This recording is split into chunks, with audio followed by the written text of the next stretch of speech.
Web series story expert presents the affair part 20। Friends, आपके चहेते channel पर हम पिछले 4 दिनों से कोई वीडियो अपलोड नहीं कर पाए क्योंकि कुछ एंटी सोशल एलिमेंट्स ने इसे हैक कर लिया था। इसकी पूरी डिटेल हम लाइव सेशन में यानी 6 फरवरी सैटरडे दोपहर 3 बजे तक बताएंगे। हम आशा करते हैं कि आप उस समय पर ज़रूर अवेलेबल रहेंगे और आगे से हम रेगुलरली वीडियोज़ पब्लिश करते रहेंगे। फिलहाल चलते हैं द अफेयर की कहानी पर।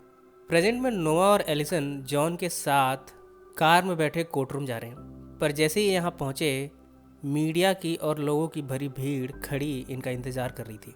जॉन ने नोआ और एलिसन से कहा, किसी को भी भाव मत देना, चुपचाप मेरे पीछे चलना। इन दोनों ने भी हाँ में सिर हिलाया। जैसे ही कार से उतरे मीडिया वालों ने परेशान करना शुरू कर दिया। कुछ लोग बेताब हैं नोआ के सिग्नेचर्स उसके लिखी किताब पर लेने के लिए, पर इन्होंने किसी से भी बात नहीं की। कहानी अब पास्ट में जारी है। पहले हिस्से में नोआ की कहानी बयां होगी। एलिसन ने जब अपनी बेटी जोनी को जन्म दिया तब नोआ को वहां होना चाहिए था, पर वो वहां नहीं था। ये बात एलिसन आज तक नहीं भूली। इस बात को 1 साल हो चुके हैं। वो उसके साथ रहती ज़रूर है, पर नोआ को हमेशा उसकी गलती बिना कुछ कहे ही एहसास दिला देती है। अब वो वैसी नहीं रही जैसे पहले हुआ करती थी। इसी वजह से नोआ साइकियाट्रिस्ट मार्लिन के पास पहुंचा है। यहाँ वैसे तो एलिसन को भी आना था, पर वो अभी तक नहीं पहुंची। यहाँ नोआ एलिसन के द्वारा उसके साथ किए गए व्यवहार का जिक्र कर रहा है। उसने कहा, एलिसन को तो मुझे कब का छोड़ देना चाहिए था, पर मैं उसका एहसानमंद हूँ। वो अभी भी मेरे साथ है। ये क्या कम है? पिछले 1 साल से इस गुनाह का पश्चाताप कर रहा हूँ। हज़ारों डायपर बदले होंगे, खाना बनाना सीखा, बर्तन धोए, बमुश्किल ही कुछ लिख पाया, पर यह सब भी उसे कम लगता है। नोआ ने आगे भी कहा कि किस तरह उसकी बेटी जब पैदा हो रही थी तब उसकी पहली बेटी विटनी किसी बाथटब में किसी लड़की के साथ आपत्तिजनक हालत में थी। इस समय तक कागजी तौर पर भी हेलन से उसका तलाक हो चुका है। वो तलाक के कागजात भी ले आया है, पर उसने अभी तक इन कागजात को एलिसन को नहीं दिखाया। उसे समझ में नहीं आ रहा कि एलिसन के इस अजीब बिहेवियर के साथ अपने आप को कैसे मैनेज करें। यहाँ कुछ भावुक भी हुआ वो ये कहते हुए कि किस तरह हेलन की फैमिली के द्वारा उसे हमेशा दुत्कार मिली, उसकी बेइज्जती की गई। मैं भला और क्या करता? ऐसे रिश्ते में कैसे रहूं जहां मेरा कोई वजूद नहीं था, मेरी कोई कदर नहीं थी। नोआ ने अपने औरतों के साथ बने रिश्तों के बारे में भी बताया। पहले हेलन, फिर एलिसन और ईडन के साथ अपने आप को आकर्षित महसूस करना। यहाँ तक कि वो अपनी एक स्टूडेंट लुइजा जो कि 28 साल की है उसे ही पसंद करता है। उसने कहा, मैं अपने आप को रोकना चाहता हूँ इन सब चीज़ों से, मैं क्या करूँ? मार्लिन ने कहा, हमें अभी 1-2 और सेशन करने की ज़रूरत है। और हाँ, औरत का आकर्षण कभी ख़त्म नहीं होता।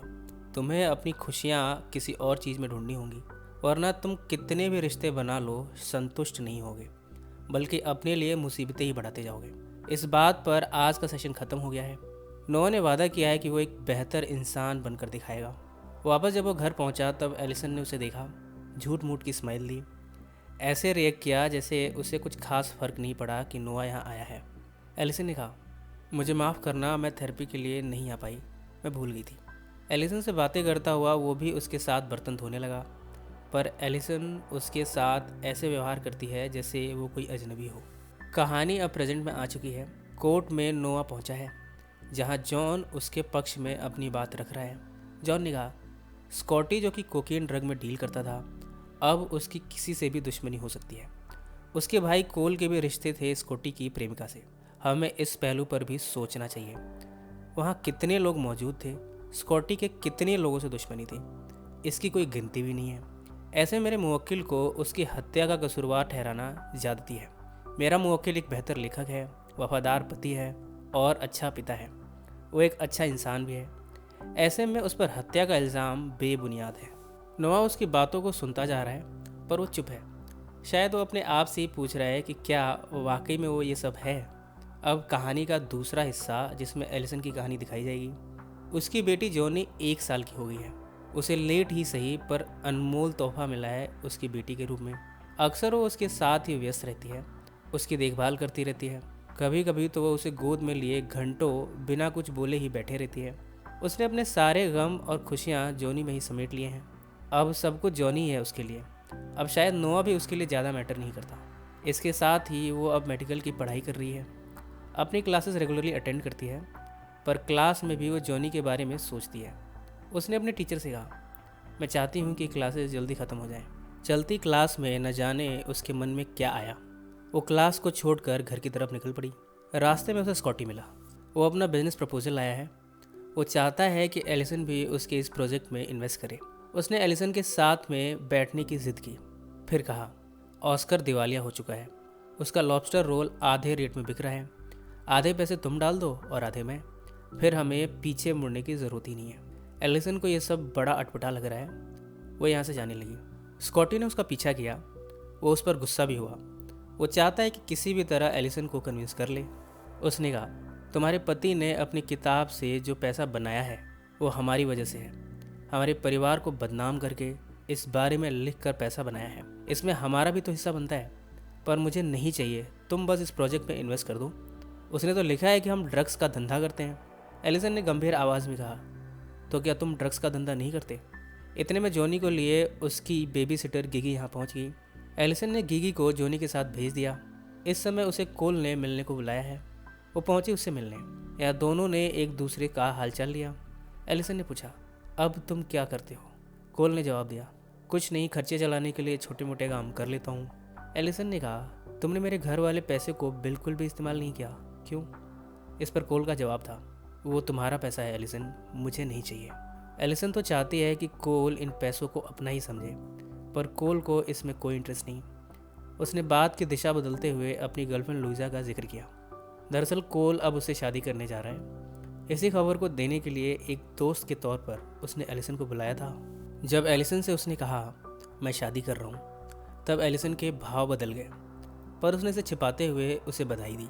अब तक वो कोल को अपना ही समझती आ रही थी, पर अब उसे ये ख्याल तकलीफ दे रहा है कि वो अब किसी और का होने जा रहा है। ड्रिंक लेते हुए भी कुछ और ही सोच रही थी, अपनी भावनाएं छिपाती जा रही थी। उसने स्कॉटी के बारे में उसे बताया। कोल ने कहा, मेरी तरफ से स्कॉटी कुछ भी करे, मैं उसे कुछ नहीं कहना चाहता। बातों बातों में जिक्र छिड़ा जब एलिसन महज 16 साल की थी, किस तरह उसके लिए आइसक्रीम लाने के लिए कोल ने पैसों का अरेंजमेंट किया था। इतने में लुइजा आ गई। एलिसन ने इन दोनों को बधाई दी, पर वो कोल को किसी और के साथ देखकर अपने आप को संभाल नहीं पा रही, इसलिए जल्दी यहाँ से निकल गई। जाते हुए भी दरवाजे के शीशे से उसने कोल को लुइजा के साथ देखा।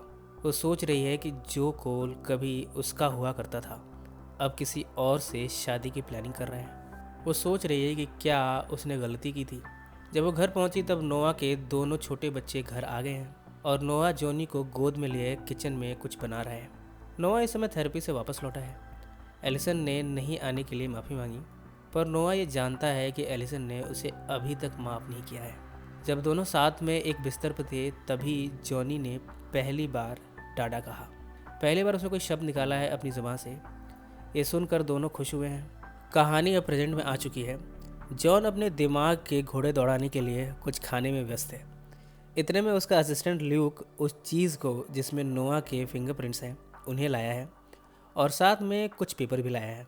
इस पेपर को पढ़कर जॉन ने कहा, हे भगवान।